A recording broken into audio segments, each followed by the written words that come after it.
सभी दोस्तों को मेरा प्यार भरा नमस्कार। आप देख रहे हैं प्रोग्राम मेरा मुल्क मेरा देश। दोस्तों, आज का प्रोग्राम बहुत ही खास है और उसकी वजह है भारत के सबसे स्वच्छ शहर यानी सबसे साफ सुथरे शहर इंदौर के ऊपर हम बात करेंगे।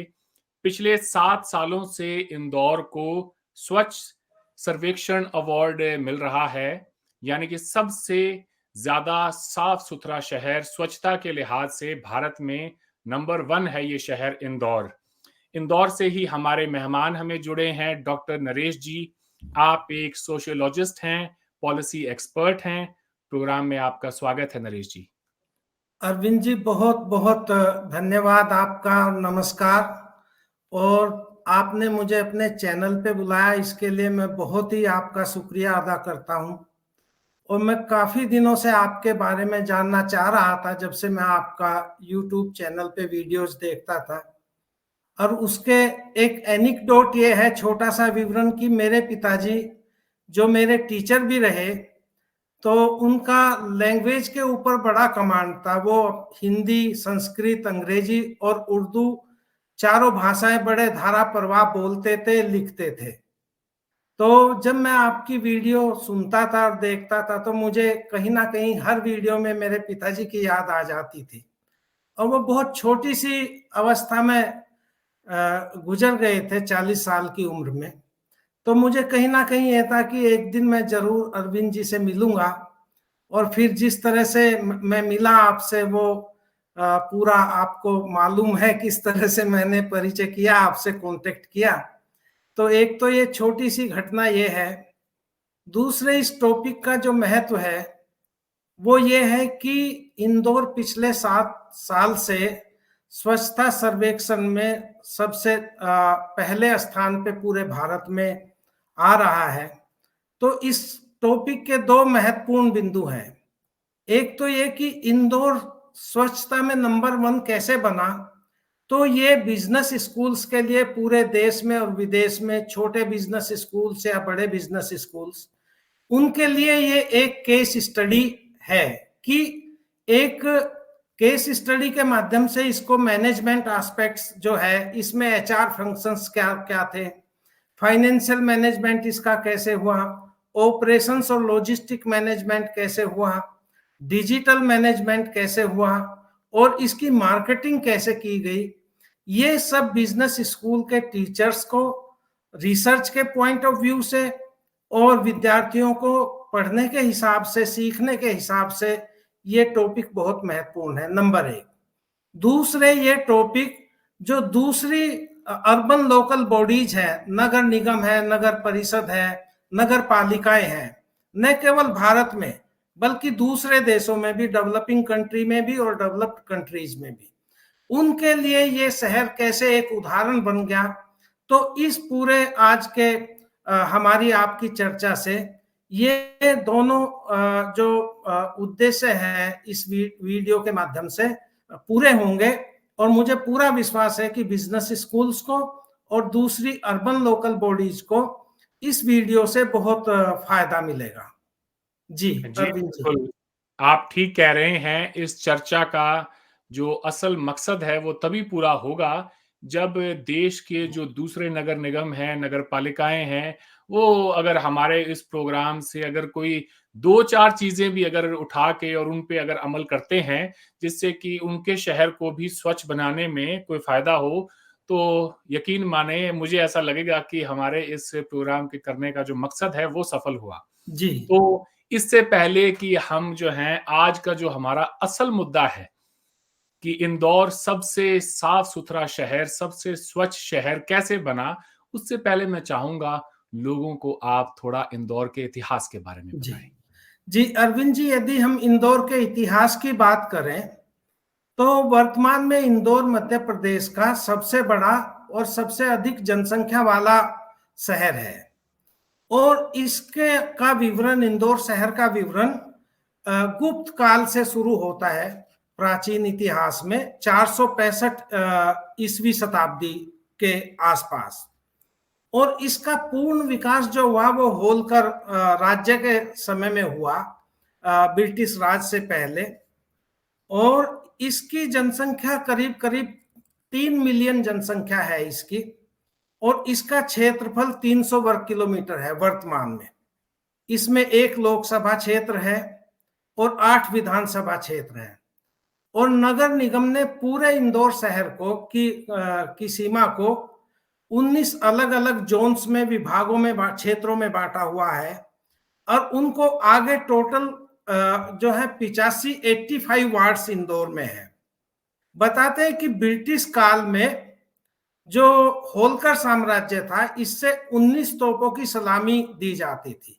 19 तोपों की सलामी जो थी वो सबसे बड़े राज्य जो होते थे, जैसे सिंधिया हो गया, बड़ौदा में गायकवाड़ हो गया, इंदौर में होलकर हो गया, तो वे 19 तोपों की सलामी वाले साम्राज्य होते थे। और देवी अहिल्याबाई जो कि इंदौर होलकर राज्य की बहुत ही प्रसिद्ध रानी थी, और उनके नाम के सामने देवी जुड़ा। 1754 ईस्वी में उन्होंने राज करना शुरू किया, रानी बनी, और वो बहुत ही धार्मिक परायण साम्राज्य थे।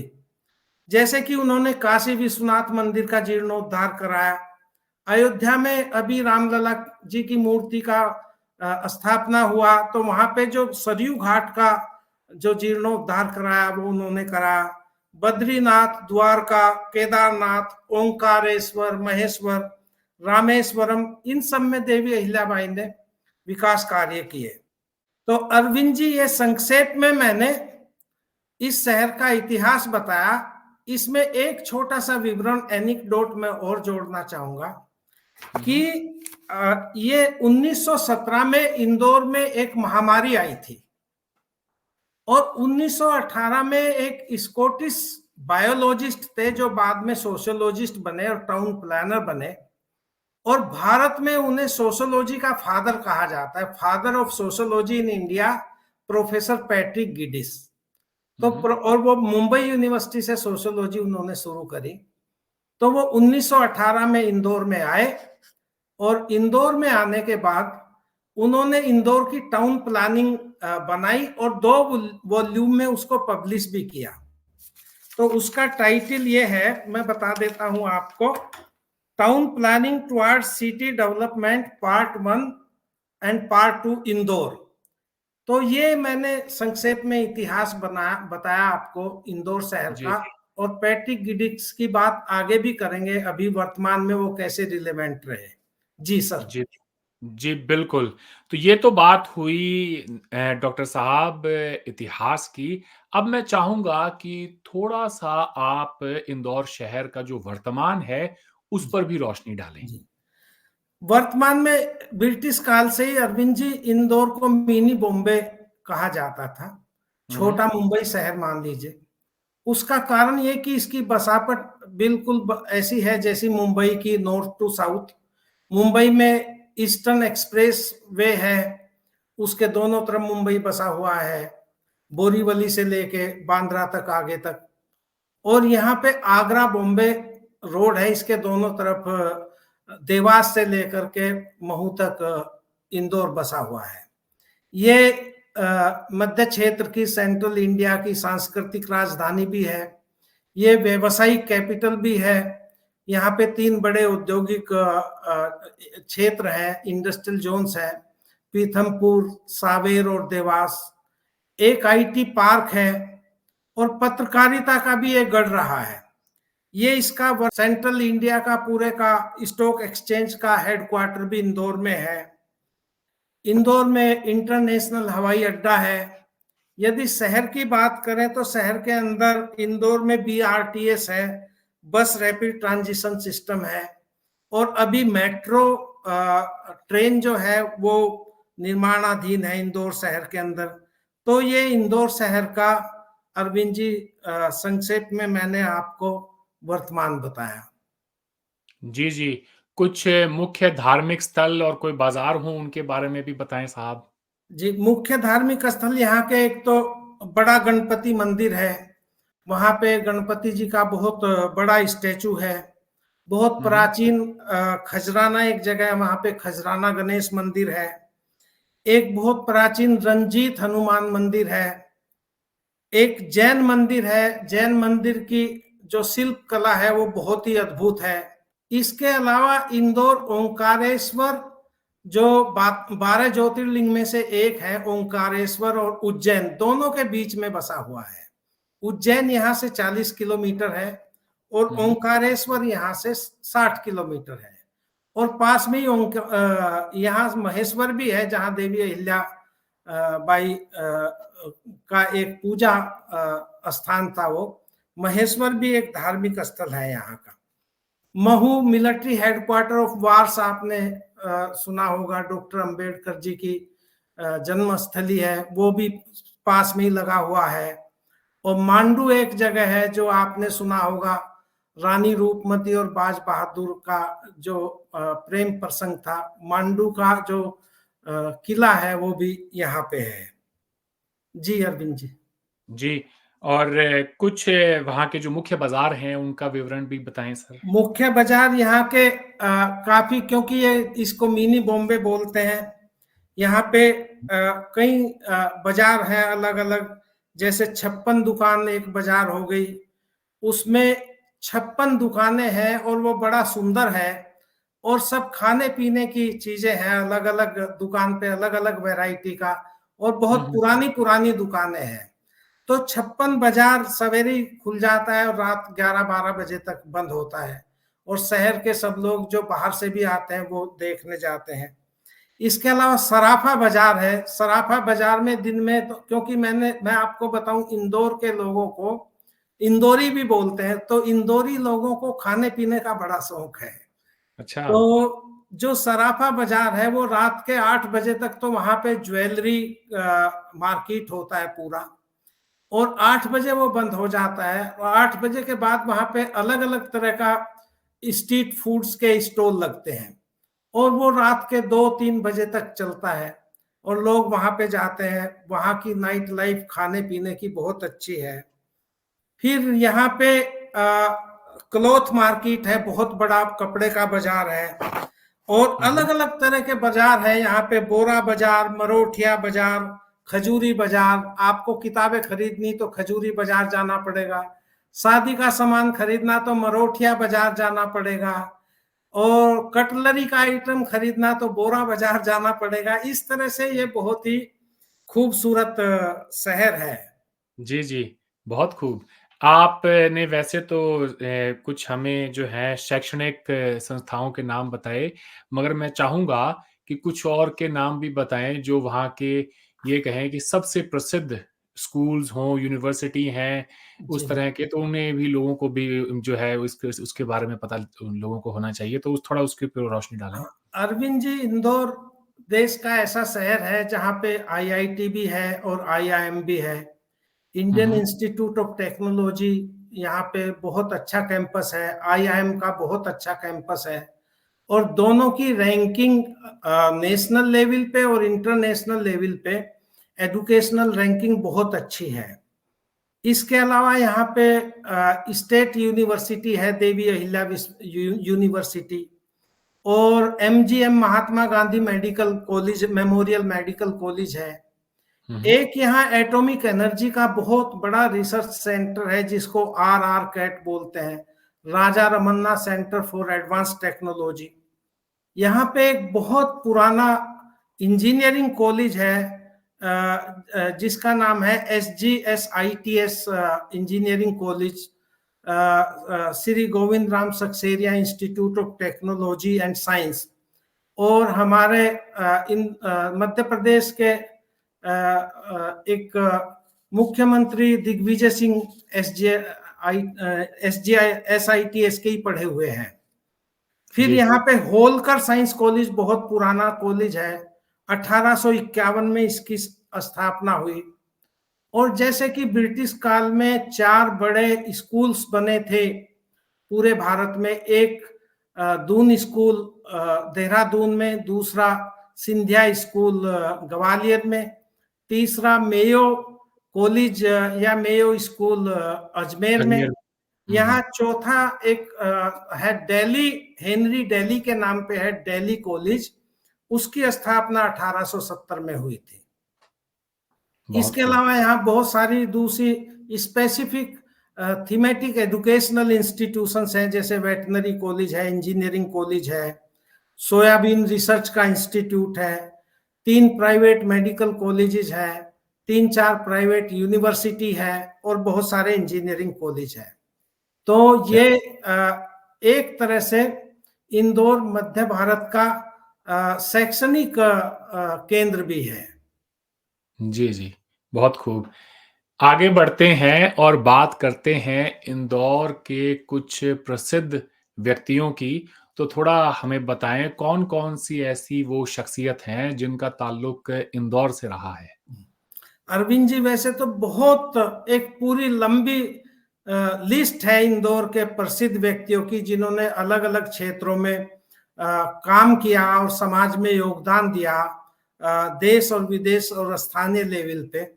लेकिन सबके नाम बताना और नाम याद कुछ के रखना भी, नाम बताएँ, तो मैं कुछ के। कुछ खास नाम आपको बताऊंगा और जो सभी को मालूम है। जैसे स्वर साम्राज्ञी लता मंगेशकर जी की जन्मस्थली है इंदौर, उनका क्या बात! बचपन यहाँ पे बीता। और ब्रिटिश काल में उस्ताद आमिर खान बहुत बड़े संगीत सम्राट थे, उनका यहाँ पे जन्म हुआ। हुँ, और हुँ। जो हमारे संविधान के निर्माता डॉक्टर भीमराव अंबेडकर जी की जन्मस्थली महू पास में है। एम.एफ. हुसैन जो प्रसिद्ध चित्रकार रहे, वो भी इंदौर के रहने वाले थे। और यदि मैं पत्रकारिता के क्षेत्र में बात करूं, क्योंकि इंदौर एक तरह से पूरे देश की पत्रकारिता की भी राजधानी आप इसको कह सकते हैं। हुँ, हुँ। तो नई दुनिया, नवभारत टाइम्स के दौरान नई दुनिया एक बड़ा अखबार यहाँ से शुरू हुआ था। फिर बाद में दैनिक भास्कर यहाँ से आया, फ्री प्रेस जर्नल भी यहाँ से शुरू हुई। और जब एक समय था 90s का कि भाई लोग कहने लगे थे टेलीविजन जो है वो लोगों के ड्राइंग रूम में घुस गया और हुँ, हुँ। रेडियो जो है उसका महत्व कम हो गया। तो रेडियो मिर्ची की शुरुआत 1993 में इंदौर से ही हुई। तो इतने शौकीन लोग हैं यहाँ के। और फिर देखो आप, सब जगह रेडियो, एफएम रेडियो सब चल गए। तो राजेंद्र माथुर जी पत्रकारिता के क्षेत्र में एक बड़ा नाम थे।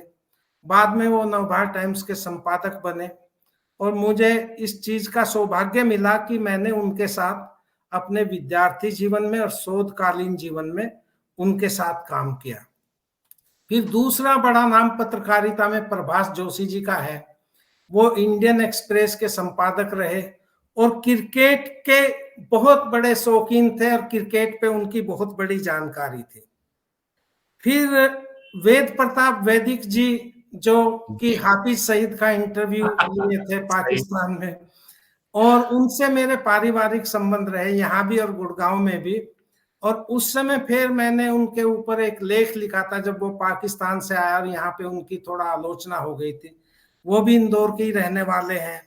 श्री नरेश मेहता साहित्य और पत्रकारिता के क्षेत्र में एक बड़ा नाम है, जिसको कम लोग जानते हैं, केवल पढ़े लिखे लोग जानते हैं। उनका एक उपन्यास आया था अरविंद जी, डूबते मस्तूल। और हुँ, हुँ। उस उपन्यास ने नारी अस्मिता के ऊपर एक नए पूरा एक आलोचना पूरी कहिए कि खड़ी कर दी थी, पूरा विचार खड़ा कर दिया था पूरे हिंदुस्तान में। जैसे सिमोन दी बर्वा का एक उपन्यास था सेकंड सेक्स, यूरोप में उसी तरह का था। तो उसकी मस्तूल की पात्र रंजना थी। तो रंजना जैसे अज्ञे की चंद्रशेखर एक जीवनी थी, उस तरह से काफी प्रसिद्ध उपन्यास रहा। फिर राहत इंदौरी जी जो शायर हैं, बहुत बड़े शायर रहे। हफीज कॉन्ट्रैक्टर जो हैं वो बड़े आर्किटेक्ट थे इंदौर के। सिनेमा की बात करें तो जानी वाकर साहब इंदौर के रहने वाले थे।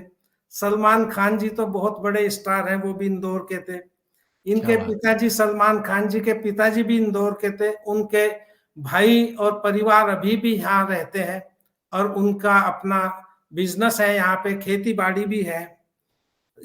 युवाओं में पलक मुच्छल एक गायक है, लड़की, वो अच्छा काम कर रही फिल्मी दुनिया में। हुँ, हुँ। सामाजिक क्षेत्र में बात करें तो डॉक्टर जनक पलटा का नाम बहुत बड़ा नाम है, जो सस्टेनेबल डेवलपमेंट पे काम करते हैं। और पर्यावरणविद में भालू मोंडे जी का बड़ा नाम है यहाँ पे। और समाज सेवा के क्षेत्र में और फिलेंथ्रोपी के क्षेत्र में वीरेंद्र गोयल जी एक इंडस्ट्रियलिस्ट है, उनका बड़ा नाम है, और वो मेरे मेंटोर भी रहे, बिल्कुल पारिवारिक संबंध रहे उनसे। और राजनीति में सुमित्रा महाजन जी यहाँ से लोकसभा की मेंबर रही और स्पीकर भी रही लोकसभा में।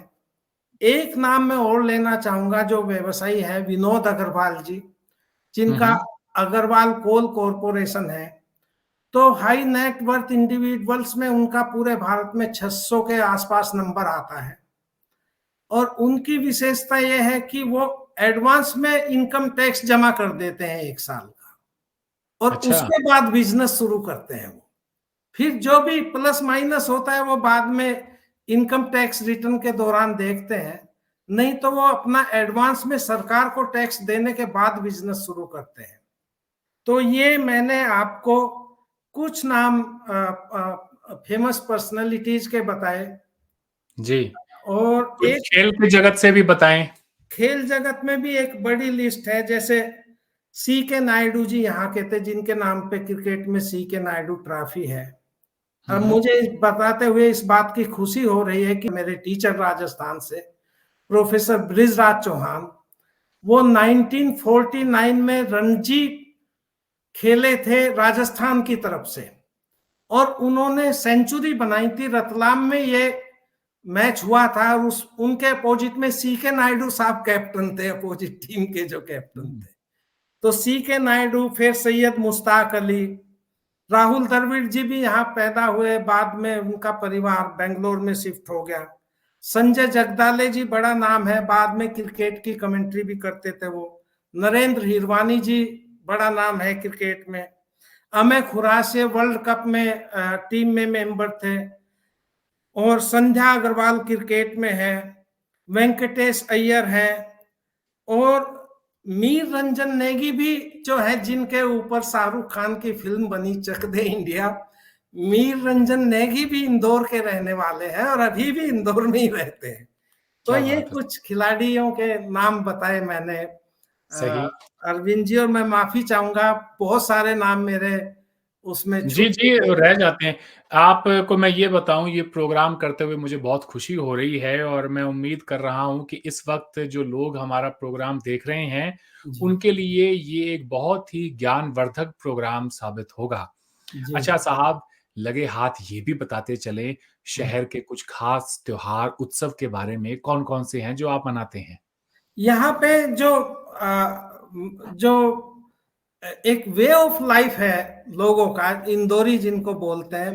यद्यपि मैं पश्चिमी उत्तर प्रदेश से हूँ, और मेरा गांव देवबंद के पास है। पढ़ाई मेरी अलग अलग जगह पे हुई, नौकरी मेरी अलग अलग हुई, लेकिन पिछले 15 सालों से मैं इंदौर में रह रहा हूँ, और मैं अपने को इंदौरी मानता हूँ। तो यहाँ का जो वे ऑफ लाइफ है वो बड़ा, एक तो चिंता, स्ट्रेस नाम की चीज नहीं, यहाँ का व्यक्ति तनाव नहीं लेता, और बड़े आराम से काम करता है। उदाहरण के तौर पे मैंने 56 बाजार की बात बताई, वहां पे अलग अलग 56 दुकानें हैं खाने पीने की। फिर मैंने सराफा बाजार बताया कि शाम को कैसे वहां पे स्ट्रीट फूड शुरू हो जाता है। और ऐसा नहीं, उसमें बड़े बड़े हर क्लास का, हर वर्ग का व्यक्ति जाता है वहां पे। यहाँ के खाने में पोहा जलेबी, यदि आपको पोहा नहीं मिलेगा सवेरे के समय, पोहे के साथ जलेबी का बड़ा चलन है यहाँ पे। इसी तरह से दाल भापले, जो जैसे आपके राजस्थान में दाल बाटी होती है, यहाँ दाल भापले होते हैं। और खाने में यहाँ पे जैसे लौंग सेव होता है, नमकीन होती है। यदि आप खाना खा रहे हैं लंच या डिनर, और आप नमकीन नहीं खा रहे हैं साथ में, तो समझो आप प्योर इंदौरी नहीं है। तो खाने के साथ में नमकीन जरूर खाते हैं, हर बाइट के साथ नमकीन खाते हैं थोड़ी थोड़ी। तो लौंग सेव उसको बोलते हैं। और यहाँ का एक बड़ा त्योहार रंग पंचमी है अरविंद जी, जो राजवाड़ा से शुरू होता है, और उसमें हजारों नहीं, सैकड़ों नहीं, लाखों लोग जो है, वो 5वें दिन होता है होली के 5 दिन बाद, लाखों लोग उसमें पार्टिसिपेट करते हैं। और उसमें बड़े बड़े व्हीकल के ऊपर रंग अबीर गुलाल सब बिखेरा जाता है और सब ढोल मजीरे बजते हैं, म्यूजिक होता है और वो पूरे शहर में घूमता है सवेरे से लेके शाम तक। तो रंग पंचमी एक बड़ा त्योहार है यहाँ पे। स्वच्छ भारत अभियान की जब बात काम शुरू हुआ इंदौर में, तो यहाँ दो बड़े इनोवेटिव आइडियाज डेवलप हुए, दो क्या जी, तीन हुए। एक जी, तो जी। ये कि आनंद बाजार एक यहाँ पे जगह है। तो आनंद बाजार में लोगों ने कहा कि भाई यदि हमारा शहर साफ हो चुका तो हम तो सड़क पे बैठ के भी खाना खा सकते हैं। तो एक ऐसी प्रतियोगिता शुरू हुई कि भाई सब अपने अपने घर से टिफिन लेके आएंगे, लंच बॉक्स लेके आएंगे और सब नीचे बैठ के आनंद बाजार में खाना खाएंगे। तो आप विश्वास नहीं करेंगे कि वहां लाखों लोग लाइन लगा करके एक ही साथ खाना खाए।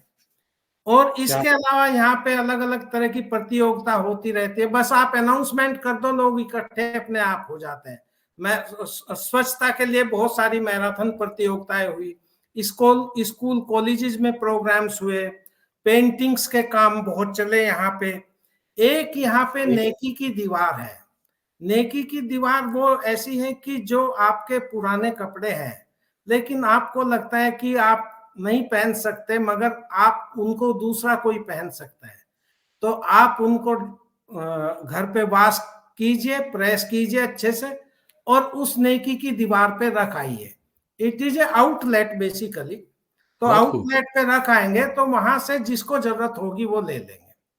दूसरी इसी तरह से यहाँ पे एक शिक्षा की दीवार है। नेकी की दीवार होगी, शिक्षा की दीवार।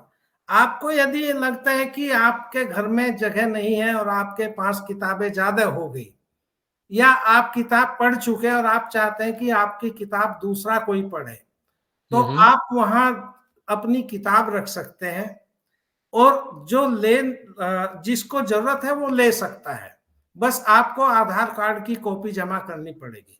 और उसमें मैं अपना खुद का यदि उदाहरण दूं, 4 दिन पहले ही मैं ये शोभा डे की किताब वहां से लेके आया, स्पीड पोस्ट, तो मुझे मिल गई। वहां पे रेयर प्रिंट्स भी मिल जाते हैं। तो ये क्या बात। इंदौर के उत्सव के बारे में अरविंद जी मैंने बताया आपको। बहुत खूब। आपकी बातें सुनकर मेरा तो दिल कर रहा है कि ऐसे बहुत सारे लोग होंगे जो हमारा ये प्रोग्राम देख के ये कहें कि भाई चलें इंदौर में जाकर बसते हैं। तो आपके बिल्कुल। शहर के लिए ये भी एक देखें जी, आने वाले समय में हो सकता है पूरे भारतवर्ष से इस तरह से जो जो विवरण आपने दिया है आधे घंटे में शहर का, ऐसे शहर में कौन नहीं जाकर रहना चाहेगा। तो दोस्तों हमारे साथ बने रहिए। प्रोग्राम के भाग 2 जो है उसके अंदर हम इंदौर शहर को स्वच्छ बनाने की जो कहानी है उस पर बात करेंगे। तो मिलते हैं इस प्रोग्राम के दूसरे हिस्से में।